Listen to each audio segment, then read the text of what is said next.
was resting in a siding. Sometimes, he thought, it's really tiring to be such a large and splendid engine. One does have to keep up appearances, so... Peep, peep, peep, peep! Hello, lazy bones, whistled Henry. What cheek, spluttered Gordon. That Henry is too big for his wheels. Fancy speaking to me like that.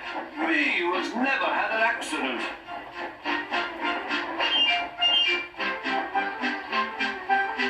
On jammed whistles and burst safety valves accident? Asked Percy innocently. No, indeed. High spirits might happen to any engine. But to come off the rails like Henry did, well, I ask you, is it right? Is it decent? Then it was Henry's turn to take the express. Gordon watched him getting ready. Be careful, Henry. You're not pulling the flying kipper now. Mind you keep on the rails today.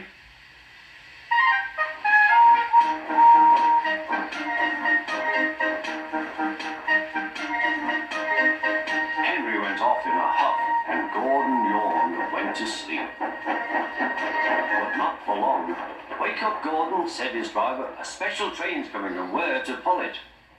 Is it coaches or freight cars? Cars, said his driver. Cars, said Gordon. Ugh. Gordon's fire was slow to start, so Edward had to push Gordon to the turntable to get him facing the right way. I won't go, grumbled Gordon. Don't be silly, puffed Edward. At last Gordon was on the turntable. The movement had shaken his fire. It was now burning nicely and making steam. Gordon was cross and didn't care what he did. He waited till the table was halfway round. I'll show them, he hissed.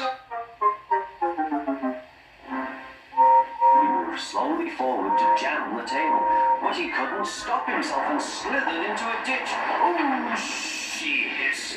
Get me out! Get me out! Not a hope, said his driver and fireman. You're stuck, you silly great engine. Don't you understand that? They telephoned, said Topham Hatt. So Gordon didn't want to take the special train and ran into a ditch. What's that you say? The special's waiting.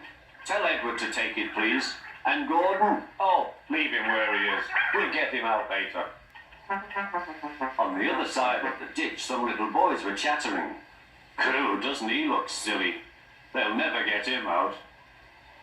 They began to sing. Silly old Gordon fell in the ditch, fell in the ditch, fell in the ditch. Silly old Gordon fell in the ditch, all on a Monday morning. Gordon lay in the ditch all day. Oh dear, he thought, I shall never get out. But that evening they lifted Gordon and made a road of sleepers under his wheels to keep him from the mud.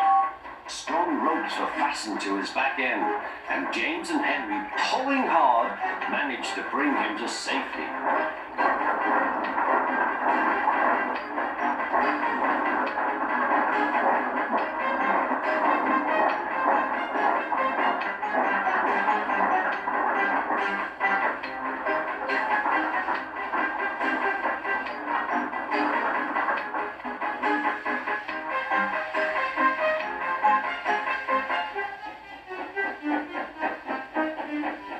That night, Gordon crawled home, a sadder and wiser engine.